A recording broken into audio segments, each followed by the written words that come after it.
He was only 17 years old when he heard the phrase that split his world in two. You don't belong here anymore. Kicked out of his home by his own father for getting his girlfriend pregnant, Ethan slept in his car for weeks, swearing he would do everything differently. 10 years later, fate, with its irony, placed that same father under the roof of the company that Ethan built from scratch. And guess who was the boss now? This story will show you that pain, when embraced with courage, can turn into strength, and that sometimes life takes such big turns that the rejected son becomes the man who chooses to forgive. But does forgiving mean forgetting? Or is it choosing not to carry the weight of the person who hurt you? Stay with me until the end, because this story doesn't just move you. It transforms you. And if you feel like you need to hear something that touches your heart today, you're in the right place. Subscribe to the channel to receive more real and inspiring life stories like this one. That night still burns in Ethan's memory like an open wound. He was sitting at the kitchen table, sweating cold, while his father, Mark, stared at him with eyes that mixed anger and disappointment. Jenna held his hand tightly, trying to be supportive, but the words that came out of Ethan's mouth felt like dynamite. Dad. Jenna's pregnant. The silence that followed was deafening. Mark stood up slowly. The stiffness of his body said it all, before he even spoke. You ruined your life. There's no place for you here anymore. That sentence was like a punch in Ethan's stomach. He was only 17 years old. He didn't know yet what it would be like to be a father, much less what it would be like to live without the roof over his head in the house where he grew up. But right then, in that moment, something inside him woke up. Jenna was crying. Ethan held back the urge to beg for understanding, but he knew it would be in vain. His father was not a man of dialogue. For Mark, failure was unacceptable, and getting a girl so young was the biggest failure of all. He saw it as shame, dishonor, and he didn't want to hear about forgiveness. He sent his son away with a backpack on his back and an uncertain future. That night, Ethan slept in his grandfather's old car. Hugging Jenna, he promised, I don't know how, but I'll find a way. Our son will be proud of me. These were words, whispered through tears, but filled with a strength that even he didn't know he had. The boy who left through the door that night never came back. He was beginning to become a man there. But what Ethan didn't know yet was that the real world would be even crueler than his father's rejection, and that to be strong, he would have to face much more than cold nights in the car. The following days were hard. Ethan tried to hide his fear, but each dawn brought the same dilemma: where to sleep, how to feed Jenna, and soon, the baby. He knocked on doors looking for work, anything. But no one wanted to hire a 17-year-old boy with a pregnant girlfriend. Come back when you're older, she heard more than once. And each no was like a brick in her back. Jenna tried to be strong, but her body was beginning to feel the first effects of pregnancy. One day, she fainted in line at the health center. Ethan held her in his arms, desperate, and there he realized he couldn't wait for luck to strike any longer. He had to go after her. And so, covered in grease and without hope, he entered a small workshop and begged for a chance. That's when he met Mr. Harrison, the owner of the workshop. A white-haired man with an attentive gaze was silent for a moment after hearing the story. Then he said, "You look broken, kid, but I was like that too. Come back tomorrow at 6. Ethan left in disbelief. It wasn't just a job. It was the first hand extended after everything. A spark of faith was lit there. The next day, Ethan arrived before sunrise. He cleaned floors, picked up parts, carried boxes. He did everything in silence, but with a heart full of gratitude. Mr. Harrison watched, and over time, he began to teach more than mechanics. He talked about responsibility, character, and even how to deal with pain without hardening inside. What Ethan didn't know yet was that this man would become more of a father than his own father had ever been. And it would be precisely this new figure who would plant the seed of what would become the greatest turning point in his life. The day Ethan's son was born was also the day he was reborn inside. Jenna had been in labor for hours, and the small room in the public hospital smelled of fear and hope.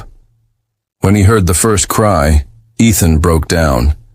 He took the baby in his arms with trembling hands and teary eyes.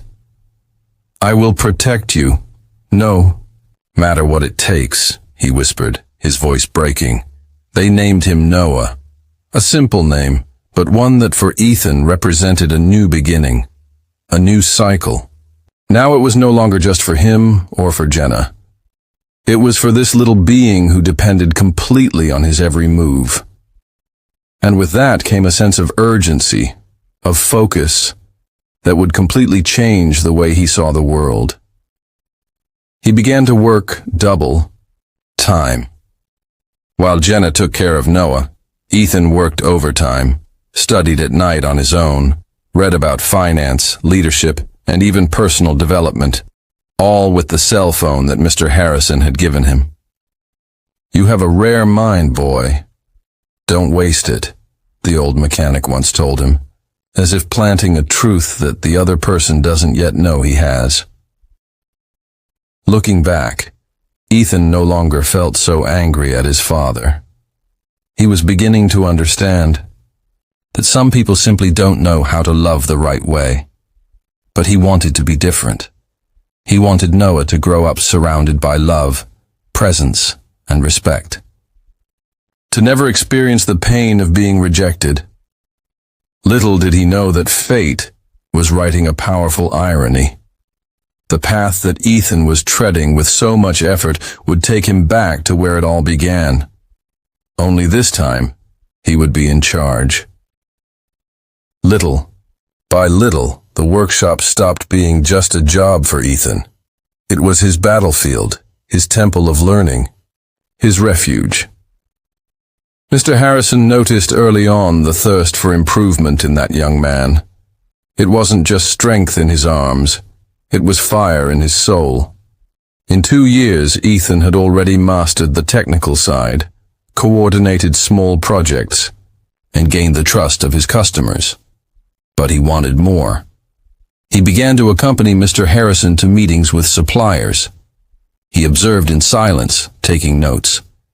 He began to study about management, customer service, and planning. It was as if each book he read was a seed of freedom planted within him.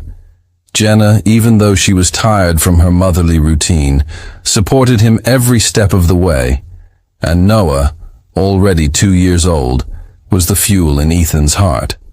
When Ethan turned 21, Mr. Harrison did something unexpected. He called him for a serious talk. He said he was thinking about retiring and needed someone he could trust to continue his legacy. "You remind me of the son I lost, and maybe that's why I believe in you so much." Ethan was speechless. For the first time, someone believed in him more than he did himself. With the help of his old mentor, Ethan took over part of the workshop and began a bold expansion plan. He brought in new ideas, automated processes, and built customer loyalty. In less than 2 years, the small workshop became a medium-sized company, but he kept his feet on the ground. Each achievement was dedicated to his son, and each progress was a silent response to the father who abandoned him. But fate never forgets to close cycles. One day, a new client showed up. He needed urgent maintenance. on his car. Ethan recognized the name as soon as he saw it on the form. Mark Cole, the father. Almost 10 years later, his heart pounded. The past was about to knock on the door, and Ethan would have to decide what kind of man he had become. Mark entered the company without knowing that he was stepping on the ground built by his own son. He was older, his face marked not only by time, but by something deeper, perhaps loneliness, perhaps regret. He asked to speak to the manager, as he urgently needed a quote. Ethan, upon hearing his name, took a few seconds to take a deep breath before leaving the room. When he entered the office, Mark slowly looked up, and for an instant, time stood still. Their eyes met like two worlds colliding. Mark widened his eyes, surprised and confused. "Ethan?" His voice was shaking. Ethan didn't say anything at first. He just looked at him, as if silently searching for all the answers he had been waiting for years. Mark tried to justify himself. He spoke of the difficulty of accepting, of the fear, of the shame he felt at the time. He said that he had been following from afar, through acquaintances, and that he knew that Ethan had turned things around. But his words were mixed with wounded pride, like someone asking for forgiveness without knowing how to truly ask for it.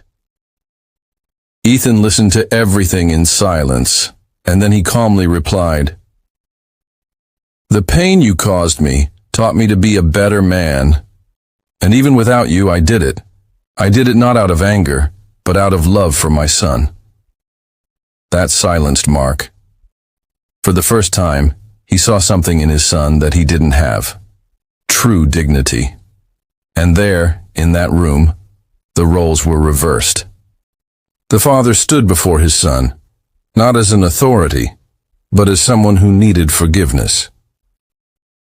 But Ethan didn't make any hasty decisions. He asked for time to think about whether he would accept that client. The truth is that the reunion awakened scars that he thought he had overcome.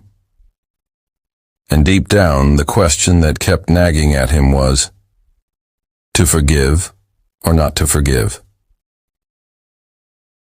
Ethan spent the night awake.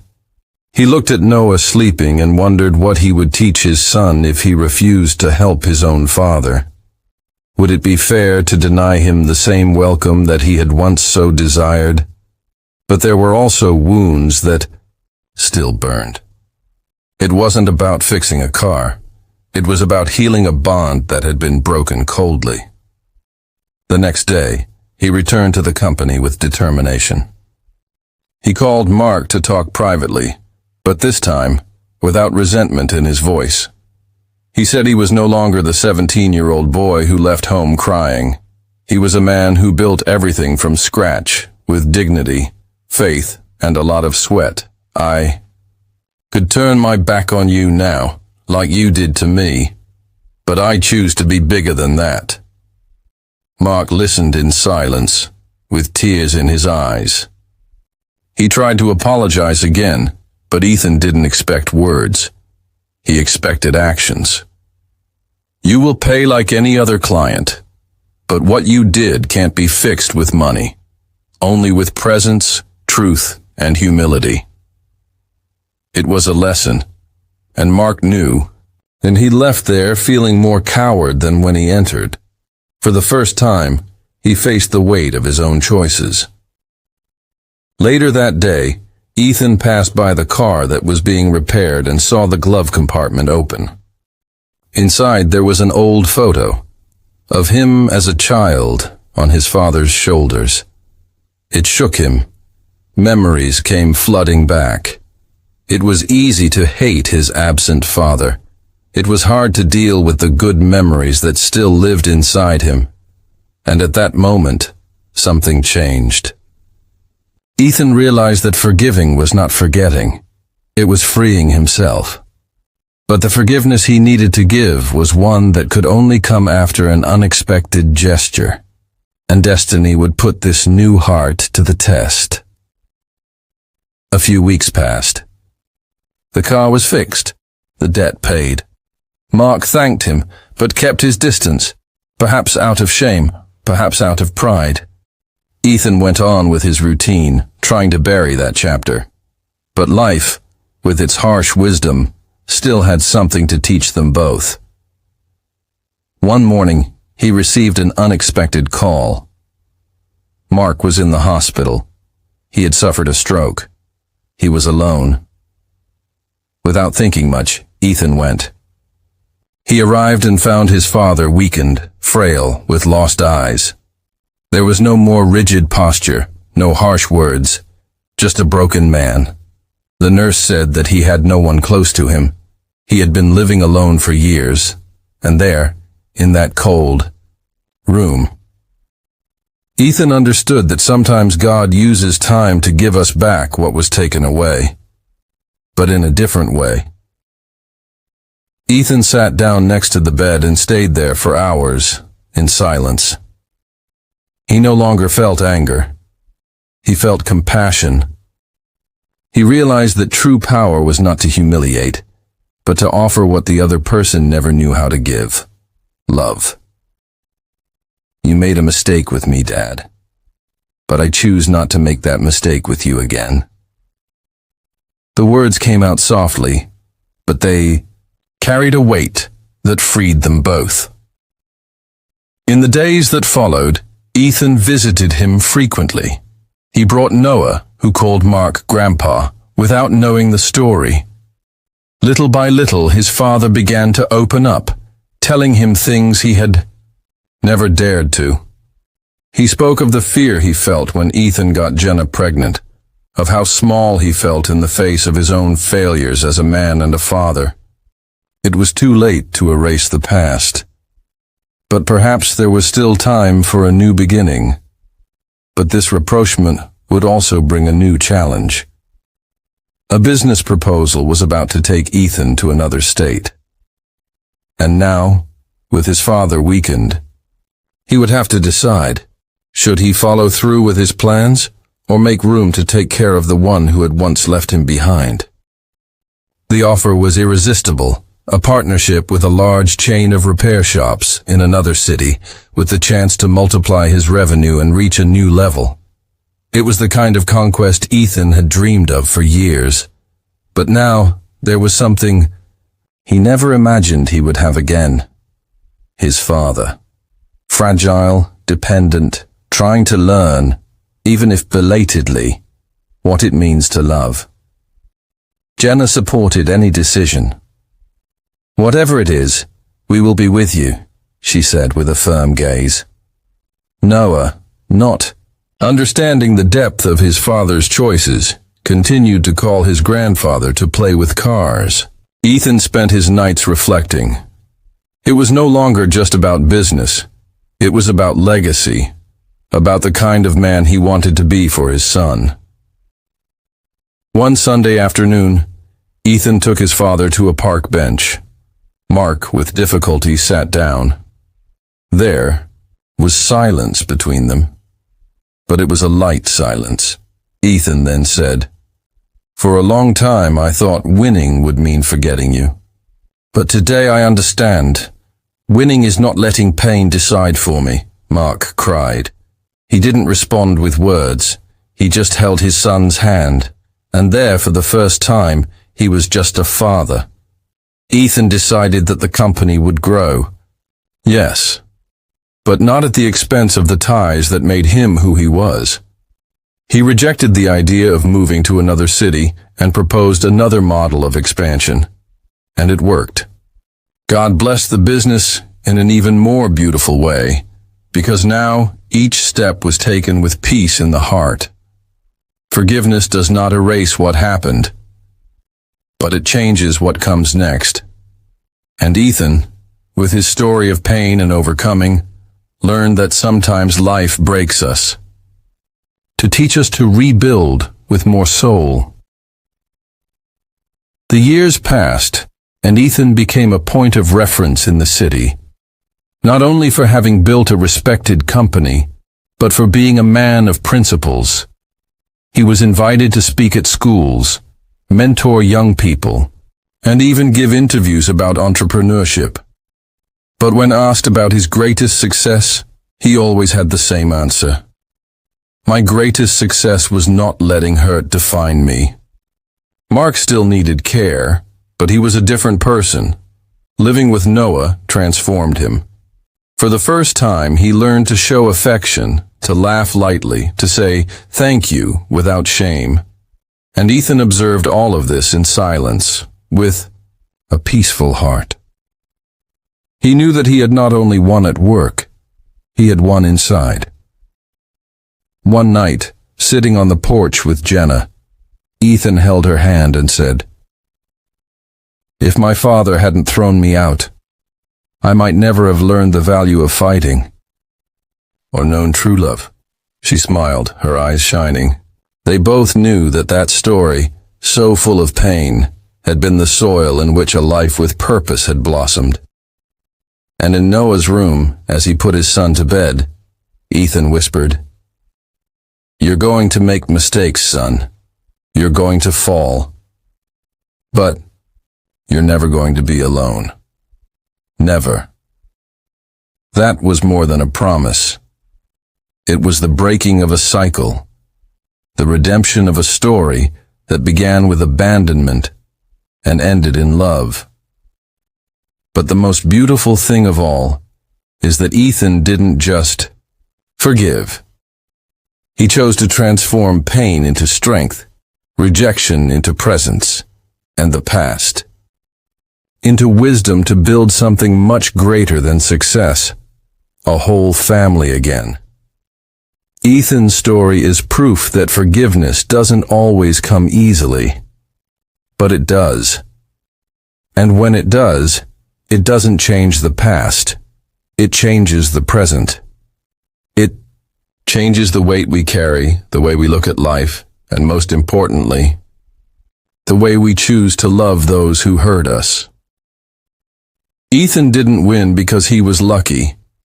He won because he had faith, courage, and a heart that chose not to harden. He could have gone on with his life carrying resentment. He could have said no to his father, as he heard one day. But he chose to break the cycle. And maybe, deep down, we all carry someone who hurt us, or who waits in silence for a new chance. What about you? Have you ever experienced something like this? What would you do in Ethan's place? Would you let the pain decide? Or would you rewrite the story with compassion? If this story touched you in any way, subscribe to the channel, like the video, and share it with someone who needs to hear it today. Sometimes